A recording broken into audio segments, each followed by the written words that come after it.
हर हर महादेव। शिव शंभु। हमारे माँ उमा शिव कृपा ज्योतिष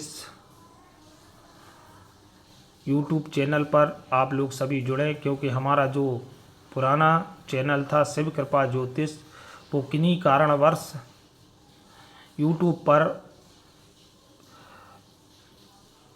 दिख नहीं रहा है और ना वो उसका लिंक मिल पा रहा है। इन कारणों के कारण हम आपको ये हमारे यूट्यूब चैनल माँ उमा कृपा शिव ज्योतिष के द्वारा आपको आज जानकारी देने जा रहे हैं संतान सप्तमी के बारे में। संतान सप्तमी की विधि, पूजन कैसे करना चाहिए और वो कथा क्या है कि संतान सप्तमी क्यों रखा जाता है, इसकी आपको पूर्ण जानकारी हम देंगे। और साथ में हमारे चैनल पर आप जुड़ें, लाइक करें और लोगों को शेयर भी करें और लोगों को बताएं भी। और साथ में आपको पूरी विधि और पूजन हमारी जानकारी अवश्य बताने जा रहे हैं। पहले पूजन और समय और मुहूर्त। 21 तारीख दिन गुरुवार, आज के दिन गुरुवार के दिन को सप्तमी 2:14 से प्रारंभ होगी, जो 22 तारीख को 1:37 दिन शुक्रवार तक रहेगी। संतान सप्तमी 22 तारीख को मनाना उत्तम और श्रेष्ठ कहा गया है, क्योंकि उदयकालीन का विशेष फल प्राप्त होता है। उदयकालीन को श्रेष्ठ कहा गया है, इसलिए इस चीज़ का आप लोग ध्यान भी रखें। सबसे पहले पूजन में अब विधि सुनिए पूजन की। तो सबसे पहले गाय के गोबर से स्थान को लीप लें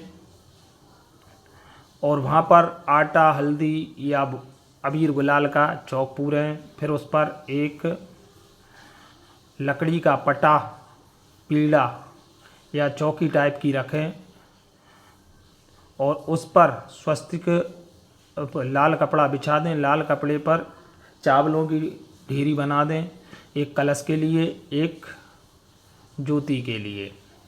और साथ में एक स्वस्तिक बनाएं जहाँ पर गणेश, गौरी और भोलेनाथ को विराजमान करें। विराजमान करने के बाद अब उनका विधिवत पूजन करना चाहिए। पहले खुद शुद्ध हों, शुद्धिकरण के बाद फिर भगवान की विधिवत पूजन करना चाहिए। गणेश, गौरी जी, भोलेनाथ, कलश, ज्योति का स्मरण प्रार्थना करनी चाहिए। फिर जल से, दूध, पंचामृत से, शुद्ध जल से, वस्त्र आदि, और इसके बाद जनेऊ है, चंदन है, कुमकुम है, चावल है,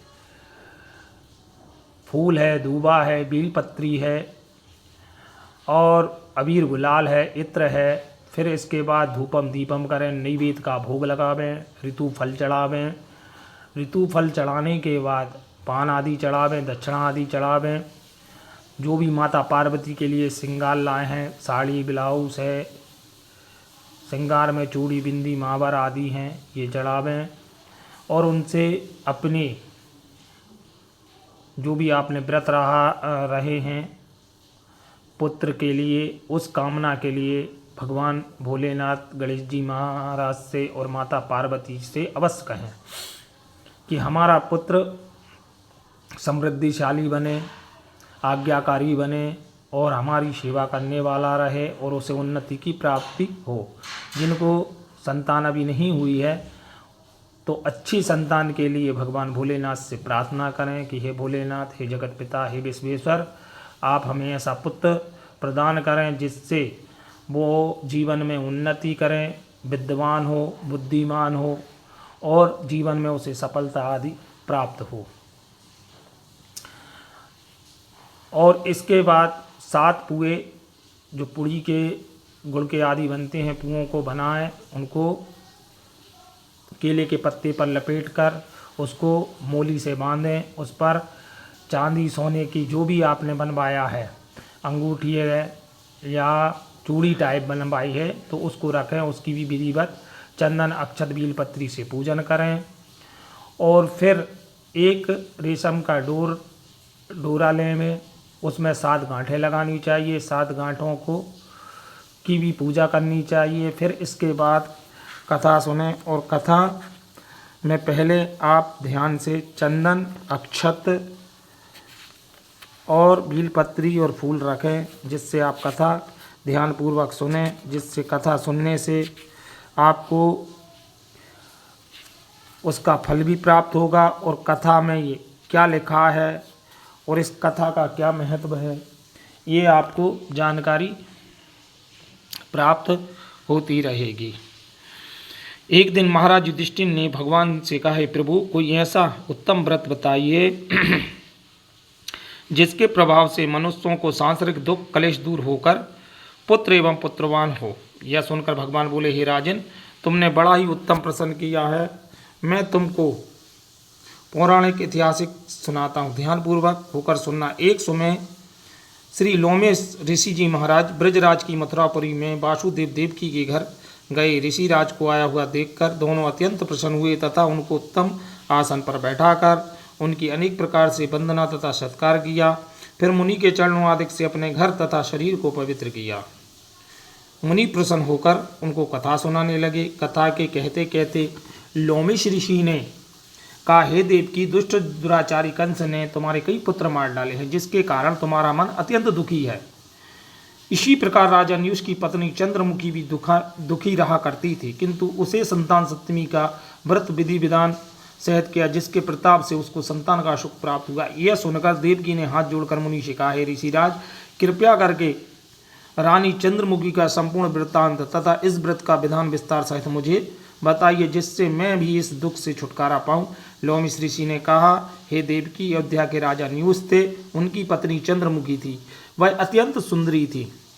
उसी नगर में विष्णुगुप्त नाम का एक ब्राह्मण रहता था, उसकी स्त्री का नाम भद्रमुखी था। वे भी अत्यंत रूपवान सुंदरी थी। रानी और ब्राह्मणी में अत्यंत प्रेम था। एक दिन दोनों सरजू नदी में स्नान करने के निमित्त गईं। वहां उन्होंने देखा कि बहुत सी स्त्री सरजू नदी में स्नान कर कर निर्मल वस्त्र पहन रही हैं। एक मंडप में भगवान शंकर पार्वती जी की मूर्ति स्थापित कर कर उनकी पूजन आदि कर रही हैं। यह रानी और ब्राह्मणी ने यह देखकर उन स्त्रियों से पूछा, बहनों, ये तुम किस देवता का और किस कारण से पूजन विधि आदि कर रही हो? यह सुनकर उन स्त्रियों ने कहा, हम संतान सप्तमी का व्रत कर रहे हैं। हमने शिव पार्वती जी माता जी का पूजन चंदन अक्षत 16 विधि से किया है। ये सब इस पुनीत व्रत का विधान है। यह सुनकर रानी और ब्राह्मणी में भी इस व्रत का करने का मन में संकल्प किया और घर वापस लौट आई। ब्राह्मणी भद्रमुखी तो इस व्रत को नियम पूर्वक करती रहीं, किंतु रानी राजमत के कारण कभी इस व्रत को करती, कभी भूल जाती। कुछ समय बाद दोनों मर गईं। दूसरे जन्म में रानी ने बंदरिया, ब्राह्मणी ने मुर्गी की योनि पाई। इधर ब्राह्मणी मुर्गी की योनि में कुछ नहीं भूली और भगवान शंकर तथा पार्वती जी का ध्यान करती रहीं। इधर रानी बंदरिया की योनि में सब कुछ भूल गई। थोड़े समय के बाद दोनों ने भी यह देह त्याग दी। अब उनका तीसरा जन्म मनुष्य योनि में हुआ। उस ब्राह्मणी ने तो एक ब्राह्मण के यहाँ कन्या के रूप में जन्म लिया। तब रानी ने एक राजा के यहाँ राजकन्या के रूप में जन्म लिया। इस ब्राह्मण कन्या का नाम भूषण देवी रखा गया तथा विवाह योग होने पर विवाह गोकुल निवासी अग्निभील नामक ब्राह्मण से कर दिया गया। भूषण देवी इतनी सुंदर थी कि आभूषण रहते हुए भी वह सुंदर लगती थी और कामदेव की पत्नी रति भी उसके सम्मुख लजाती थी। भूषण देवी के अत्यंत सुंदर सर्वगुण संपन्न चंद्रमा के समान धर्मवीर कर्मनिष्ठ सुशील स्वभाव वाले 8 पुत्र उत्पन्न हुए। यह शिवजी के व्रत का पुनीत फल था। दूसरा और शिव्य मुख रानी के गर्भ से कोई पुत्र नहीं हुआ और निसंतान दुखी रहने लगी। रानी और ब्राह्मणी में जो प्रीति पहले जन्म में थी वह अभी भी बनी रही। रानी जब वृद्धावस्था को प्राप्त होने लगी तब उसके एक गूंगा व बहरा तथा बुद्धिहीन अल्प आयु वाला एक पुत्र हुआ। 9 वर्ष की आयु में क्षुण भुगुर संसार को छोड़कर चला गया। अब तो रानी पुत्र शोक में अत्यंत दुखी होकर व्याकुल रहने लगी। देवी योग से भूषण देवी ब्राह्मणी रानी के यहाँ अपने सब पुत्रों को लेकर पहुंची। रानी का हाल सुनकर उसे भी बहुत दुख हुआ, किंतु इसमें किसी का क्या बस। कर्म और प्रारंभ के लिखे को स्वयं ब्रह्मा भी नहीं मिटा सकते। रानी कर्मी उचित थी, इसी कारण उसे यह दुख देखना पड़ा। इधर रानी उस ब्राह्मणी के इस वैभव और 8 पुत्रों को देखकर उससे मन में ईर्ष्या करने लगी तथा उसके मन में पाप उत्पन्न हो गया। ब्राह्मणी ने रानी का संताप दूर करने के निमित्त अपने 8 पुत्रों को रानी के पास छोड़ दिया। रानी के पाप के वशीभूत होकर उस ब्राह्मण पुत्रों की हत्या करने के विचार से लड्डू में विष जहर मिलाकर उनकी भोजन करा दिए, किंतु भगवान शंकर की कृपा से एक भी बालक की मृत्यु नहीं हुई। यह देखकर तो रानी अत्यंत आश्चर्यचकित हो गई। इस रहस्य का पता लगाने की मन में ठान ली और भगवान की पूजा सेवा से निमित्त होकर जब भूषण देवी आई तो रानी ने उससे कहा, मैंने तेरे पुत्रों को मारने के लिए उनको जहर मिलाकर लड्डू खिला दिए, किंतु इसमें एक भी नहीं मरा। तूने ऐसा कौन सा दान पुण्य व्रत किया जिसके कारण तेरे पुत्र भी ना मरे और तू नित्य नए सुख भोग रही है? तू बड़ी सौभाग्यवंती है। इस सब का वेद मुझे निष्कपट होकर समझा, मैं तेरी बड़ी ऋणी रहूंगी। रानी के ऐसे दीन वचन सुनकर भूषण ब्राह्मणी कहने लगी, हे रानी सुनो, तुमको 3 जन्म का हाल कहती हूँ, सो ध्यानपूर्वक होकर सुनना। पहले जन्म में तुम राजा न्यूस की पत्नी थी, तुम्हारा नाम चंद्रमुखी था, मेरा नाम भद्रमुखी था। मैं ब्राह्मणी थी, हम तुम दोनों अयोध्या में रहते थे, तुम्हारी मेरी बड़ी प्रीति थी। एक दिन हम दोनों सरजू नदी में स्नान करने गए। दूसरी स्त्रियों को संतान सप्तमी का उपवास, शिवजी का पूजन आदि देखकर तुमने और हमने इस व्रत करने की प्रतिज्ञा की। तुम तो राजमंद के कारण सब भूल गई और झूठ बोलने का तुमको दोष लगा, तुम आज भी भोग रही हो। मैंने इस व्रत का आचार विचार सहित नियम पूर्वक सदैव किया, आज भी करती हूँ। दूसरे जन्म में तुमने बंदरिया की योनि मिली तथा मुझे मुर्गी की योनि मिली। भगवान शंकर की कृपा से इस व्रत के प्रभाव से भगवान नाम को मैं इस जन्म में नहीं भूली, निरंतर इस व्रत को नियमानुसार करती रही। तुम अपने इस संकल्प को इस जन्म में भी भूल गई। मैं समझती हूँ तुम्हारे ऊपर जो भारी संकट है उसका मात्र यही कारण है, जो दूसरों इसका कारण नहीं हो सकता। इसलिए कहती हूँ आप इस संतान सप्तमी को व्रत को करिए जिससे तुम्हारा यह संकट दूर हो जावे। सप्तमी को व्रत को करिए जिससे तुम्हारा यह संकट दूर हो जावे। लोमिस ऋषि जी ने कहा, हे देवी, भूषण ब्राह्मणी के मुख से अपने पूर्व जन्म की कथा तथा इस व्रत का संकल्प आदि सुनकर रानी को पुरानी बातें याद आ गई, पश्चाताप करने लगी। अब रानी भूषण ब्राह्मणी के चरणों में क्षमा याचना करने लगी। भगवान शंकर पार्वती की अपार महिमा के गीत गाने लगी। उसी दिन से रानी ने नियम अनुसार संतान सप्तमी का व्रत किया, जिसके प्रभाव से रानी को संतान सुख भी मिला। संपूर्ण सुख भोग कर रानी शिवलोक को गई। भगवान शंकर के व्रत का ऐसा प्रभाव है कि पथभ्रष्ट मनुष्य भी अपने पत्र पर आकर्षक हो जाता है, अंत में ऐश्वर्य भोग कर मोक्ष पाता है। लोमिस ऋषि ने फिर कहा, हे देवकी, इसलिए मैं तुमसे भी कहता हूँ कि तुम भी इस व्रत को करने का दृढ़ मन में संकल्प करो, तुमको भी संतान सुख प्राप्त होगा। इतनी कथा सुनकर देवकी हाथ जोड़कर लोमिस ऋषि से पूछने लगी, ऋषिराज, मैं इस पुनीत व्रत को अवश्य करूंगी, किंतु आप इस कल्याणकारी एवं संतान सुख देने वाले व्रत का विधान, नियम, विधि आदि मुझे समझाइए। यह सुनकर ऋषि बोले, हे देवकी, यह पुनीत व्रत भादो महीने की शुक्ल पक्ष की सप्तमी के दिन किया जाता है। उस दिन ब्रह्म मुहूर्त में उठकर नदी अथवा कुएं के पवित्र जल से स्नान कर निर्मल वस्त्र पहनना चाहिए। फिर भगवान शंकर तथा माँ जगदम्बा पार्वती जी की मूर्ति स्थापित करें। उन प्रतिमाओं के सम्मुख सोना चांदी के तारे अथवा रेशम की एक गांठ बनावे। उन गांठों में 7 गांठें लगानी चाहिए। उन गांठों को धूप दीप अष्टगंध को दिखाकर अपने हाथ में बांधें। भगवान नाम का शंकर से अपनी कामना सफल होने की शुद्ध भाव से प्रार्थना करें।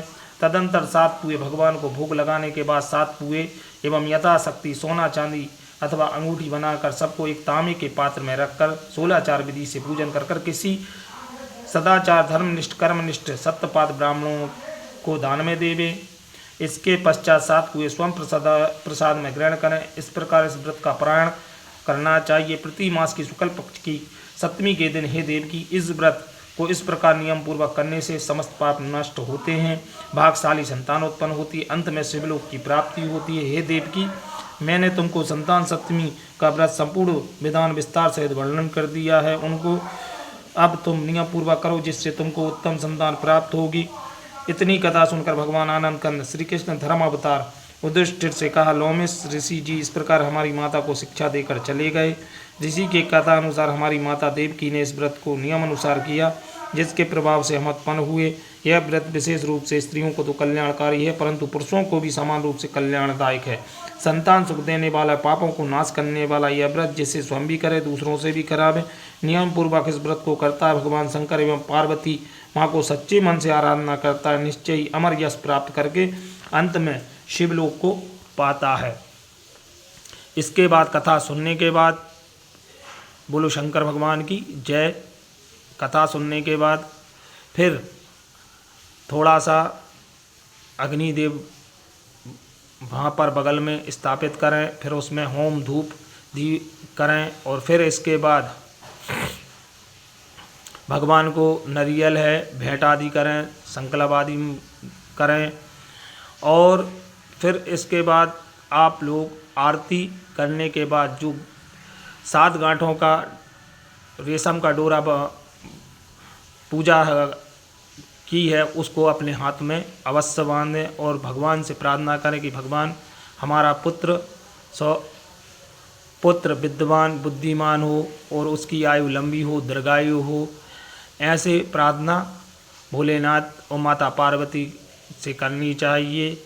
यही इस व्रत का फल है। यही व्रत रहने से अपना मन तो शुद्ध होता है और कार्यों में आने वाले पुत्र पुत्रियों को सुख की प्राप्ति होती है। बोलो शंकर भगवान की जय। हर हर महादेव।